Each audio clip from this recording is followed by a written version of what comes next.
ಜಿ5 ಇರುವಾಗ ನೀವು ನಿಮ್ಮ ನೆಚ್ಚಿನ ಶೋಗಳನ್ನ ಎಂದಿಗೂ ಮಿಸ್ ಮಾಡಿಕೊಳ್ಳುವುದಿಲ್ಲ. ಅದು ಸಂಪೂರ್ಣ ಉಚಿತವಾಗಿ.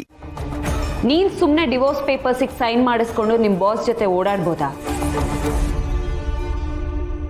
ಆಗ ನಿನಗೆ ನೆನ್ಪಿರ್ಲಿಲ್ವಾ ನಿನಗಿನ್ನೂ ಮದ್ವೆ ಆಗಿದೆ, ಡಿವೋರ್ಸ್ ಆಗಿಲ್ಲ ಅಂತ?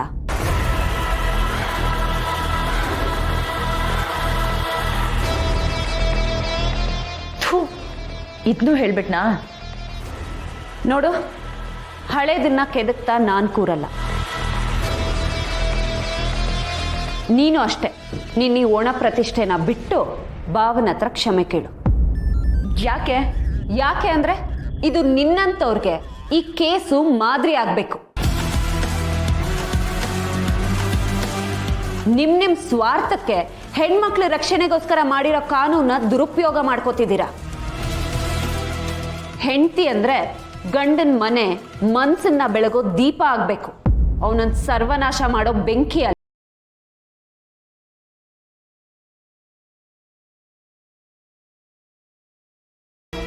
ಅಷ್ಟಕ್ಕೂ ಭಾವ ನಿಂಗೇನೇ ಮಾಡಿದ್ರು? ಅವರನ್ನೇ ಅರೆಸ್ಟ್ ಮಾಡಿಸೋ ಅಂತದ್ದು ಏನ್ ಮಾಡಿದ್ರು ಅಂತ?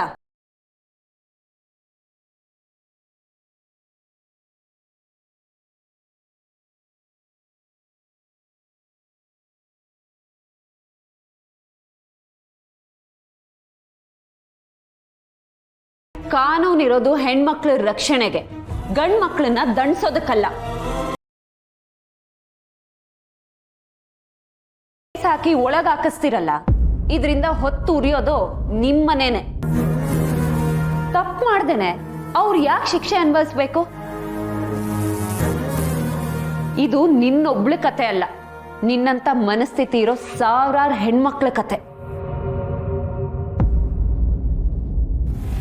ಗಂಡನ ಮೇಲೋ ಅತ್ತೆ ಮೇಲೋ ಅವ್ರ ಮನೆಯವ್ರ ಮೇಲೆ ಕೋಪ ಬಂದ್ರೆ ಸಾಕು, ಬಂದು ಸುಳ್ಳು ಕಂಪ್ಲೇಂಟ್ ಕೊಟ್ಬಿಡ್ತಾರೆ. ನಮ್ ಸಂವಿಧಾನಕ್ಕೆ ಹೆಣ್ಮಕ್ಳ ರಕ್ಷಣೆ ಮೇಲಿರೋ ಕಾಳಜಿನ ದುರುಪಯೋಗ ಪಡಿಸ್ಕೊಂಡ್ಬಿಡ್ತಾರೆ.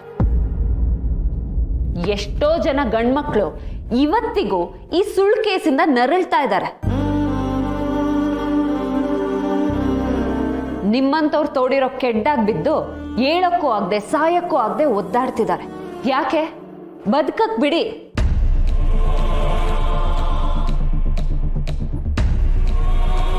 ನಿನಗ್ ಭಾವನ್ ಜೊತೆ ಸರಿ ಹೋಗ್ತಿಲ್ವಾ?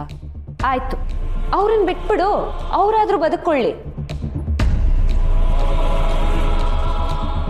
ಇಲ್ಲ, ಅವರೇ ಬೇಕು ಅಂತ ಅನ್ನಿಸ್ತಿದ್ರೆ ನಿನ್ ಅಹಂಕಾರ ಈಗೋನ್ ಬಿಟ್ಟು ಅವ್ರ ಜೊತೆ ಕೂತು ಮಾತಾಡು. ಮನಸ್ತಾಪನ ಬಗೆಹರಿಸ್ಕೋ.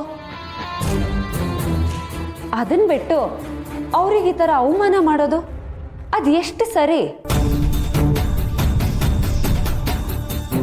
ನಮ್ ದೇಶದಲ್ಲಿ ಹೆಣ್ಣನ್ನ ದೇವಿಗೆ ಹೋಲಿಸ್ತಾರೆ. ದೇವಿ ಅಂದ್ರೆ ತಾಯಿ ಕಣೆ, ನಿಂತರ ದೆವ್ವ ಅಲ್ಲ. ಅರ್ಥ ಮಾಡ್ಕೊಂಡು ಜೀವನ ಮಾಡಿದ್ರೆ ಸರಿ,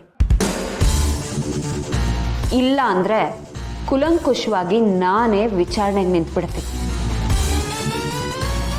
ನಿನ್ನ ಸುಳ್ಳನ್ನ ಬಯಲಿಗೆಳೆದು ಬ್ರೇಕಿಂಗ್ ನ್ಯೂಸ್ ಮಾಡ್ತೀನಿ. ಜಿ5 ಆಪ್ ಡೌನ್ಲೋಡ್ ಮಾಡಿ ಎಲ್ಲಾ ಸಂಚಿಕೆಗಳನ್ನು ಸಂಪೂರ್ಣ ಉಚಿತವಾಗಿ ನೋಡಿ. ಜಿ5 ಇರುವಾಗ ನೀವು ನಿಮ್ಮ ನೆಚ್ಚಿನ ಶೋಗಳನ್ನ ಎಂದಿಗೂ ಮಿಸ್ ಮಾಡಿಕೊಳ್ಳುವುದಿಲ್ಲ. ಅದು ಸಂಪೂರ್ಣ ಉಚಿತವಾಗಿ. ಇದು ರಿವರ್ಸ್. ಕ್ಲಚ್ ನ ನಿಧಾನಕ್ಕೆ ಬಿಡ್ತಾ ಎಕ್ಸಲೇಟರ್ ಕೊಡಿ.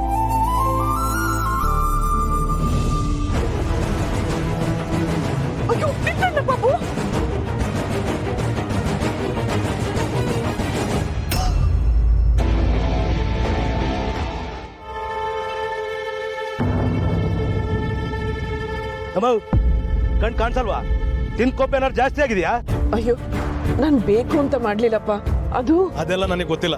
ಎದ್ವಾ ತದ್ವಾ ಓಡಿಸಿ ನನ್ನ ಗಾಡಿಗೆ ಡ್ಯಾಮೇಜ್ ಮಾಡಿದಿರ. ಪೊಲೀಸ್ ಕಂಪ್ಲೇಂಟ್ ಕೊಡ್ತೀನಿ.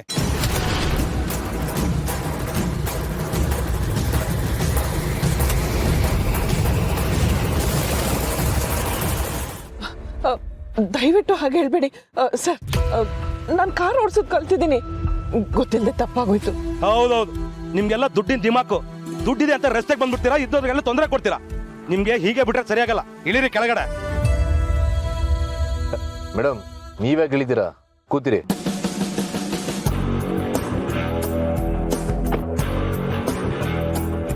ಏನ್ ರಾಜ ಹೆಂಗೈತೆ ಮೈಗೆ ಏನ್ ಅನ್ಕೊಂಡಿದ್ಯಾ ನೀನು? ಗೊತ್ತಿಲ್ಲದೆ ತಪ್ಪಾಯ್ತು ಸಾರಿ ಕೇಳಿದ್ರು ತಾನೆ, ಮತ್ತೇನ್ ನಿಂದು? ಏನೋ ರೋಪ್ ಆಗ್ತೀಯಾ? ಬರೀ ರೋಪ್ ಹಾಕೋದಲ್ಲ, ಅವ್ರಿಗೆ ಇನ್ನೊಂದು ಮಾತಾಡಿದ್ರೆ ಗ್ರಾಚಾರ ಬಿಡಿಸ್ಬಿಡ್ತೀನಿ. ಅವ್ರು ಯಾರು ಗೊತ್ತಾ? ನಮ್ಮಮ್ಮ.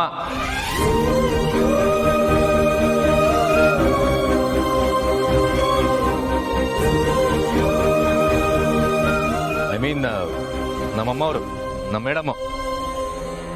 ಎಲ್ ಬೋರ್ಡ್ ಹಾಕಿದೀವಿ ಅಂದ್ಮೇಲೆ ನೀನು ನೋಡ್ಕೊಂಡ್ ಬರ್ಬೇಕು. ಕಣ್ಣು ಎಲ್ಲಿ ಇಟ್ಕೊಂಡು ಓಡಿಸ್ತಾ ಇದ್ದೆ? ಕಂಪ್ಲೇಂಟ್ ಕೊಡೋದು ಮೇಡಮ್ ಹತ್ರನ ಎಲ್ಲೆಲ್ಲಾರು ಇದೆ, ನಾವು ತೋರಿಸ್ತೀವಿ. ಮಾಡೋದೆಲ್ಲ ಮಾಡಿ ಇವಾಗ ನಂದೇ ತಪ್ಪು ಅಂತ ಇದೆಯಾ? ರಾಂಗ್ ಸೈಡಲ್ಲಿ ಬಂದು ತಪ್ಪು ಮಾಡಿದ್ರೆ ನೀನೇ ದಂಡ ಕಟ್ಟಬೇಕು. ಕಟ್ ನಡಿ. ಇವು ಯಾವನು? ನಾನೇ ಕಿರಿಕು ಅಂದ್ರೆ ನನಗಿಂತ ಕಿರಿಕು. ನಿನ್ ಸವಾಸನೆ ಬೇಡ. ನನಗೆ ರೋಪ್ ಆಗ್ತಾನೆ.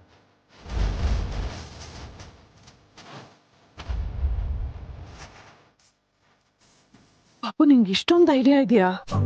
ಇದಕ್ಕೆಲ್ಲ ಧೈರ್ಯ ಬೇಕಾಗಿಲ್ಲ ಮೇಡಮ್. ಈಗಿನ ಕಾಲದಲ್ಲಿ ಜನ ಇರೋದೇ ಹೀಗೆ. ನೀವು ಸುಮ್ಮನಿದ್ರೆ ತಲೆ ಮೇಲೆ ಕೂರ್ತಾರೆ, ಜೋರಾಗಿ ಮಾತಾಡಿದ್ರೆ ಬಾಯಿ ಮುಚ್ಕೊಂಡು ಹೋಗ್ತಾರೆ. ಈಗ ಹೇಗೆ ಹೋದ ನೋಡಿ. ಆದ್ರೂ ನೀನ್ ಇದ್ದಿದ್ದಕ್ಕಾಯ್ತು ಪಾಪು. ಇಲ್ಲ ಅಂದಿದ್ರೆ ಅವನನ್ನ ಪೊಲೀಸ್ ಸ್ಟೇಷನ್ಗೆ ಕರ್ಕೊಂಡು ಹೋಗ್ಬಿಡ್ತಾ ಇದ್ದ.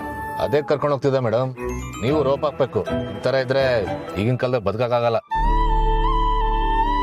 ಸರಿ, ಟೈಮ್ ಆಗ್ತಾ ಇದೆ, ಮತ್ತೆ ಶುರು ಮಾಡಿ. ಬ್ರೇಕ್ ಹಾಕಿ ಅಂತಂದ್ರೆ ಎಕ್ಸ್ಲೇಟರ್ ಕೊಟ್ರಲ್ಲ ಮೇಡಮ್. ಇನ್ನೊಂದು ಚೂರು ಸ್ಪೀಡಾಗಿ ಹೋಗಿದ್ರೆ ಅವನು ಹೊಗೆ ಹಾಕೋತಾ ಇದ್ದ. ಆಮೇಲೆ ನಿಮ್ಮ ಫ್ಯಾಮಿಲಿ ಹೆಸರು ನ್ಯೂಸ್ ಪೇಪರಲ್ಲಿ ಬರ್ತಾ ಇತ್ತು. ಅಯ್ಯೋ ಪಾಪು, ಯಾಕೆ ಹಾಗೆ ಹೇಳ್ತೀಯ? ಸತ್ಯ ಅವನ್ಗೇನು ಆಗ್ಲಿಲ್ವಲ್ಲ? ತಗೊಳಪ್ಪ, ನಿಮಗೆ ಬೈದೋಗಿರೋ ಎಪ್ಪನ ಮೇಲೂ ಕಾಳಜಿ ನಿಮ್ಗೆ. ನಿಮ್ಮಲ್ಲಿ ಈ ಥರ ಹೇಗೆ ಓಡಿಸಿದ್ರೆ ಫೈನ್ ಆಗ್ತೀನಿ ಅಷ್ಟೇ. ಆದ್ರೂ ಪಾಪು, ನೀನ್ ಅವನ ಹತ್ರ ನಿನ್ನ ಅಮ್ಮ ಅಂತ ಅಂದ್ಯಲ್ಲ, ಅದೇ ಖುಷಿ ನನ್ಗೆ. ಹಲೋ, ನಾನೆಲ್ಲ ಹಾಗಂದೆ? ನಾನು ಅಂದಿದ್ದು ನಮ್ಮ ಅಮ್ಮವರು ಮೇಡಮ್ ಅವರು ಅಂತ.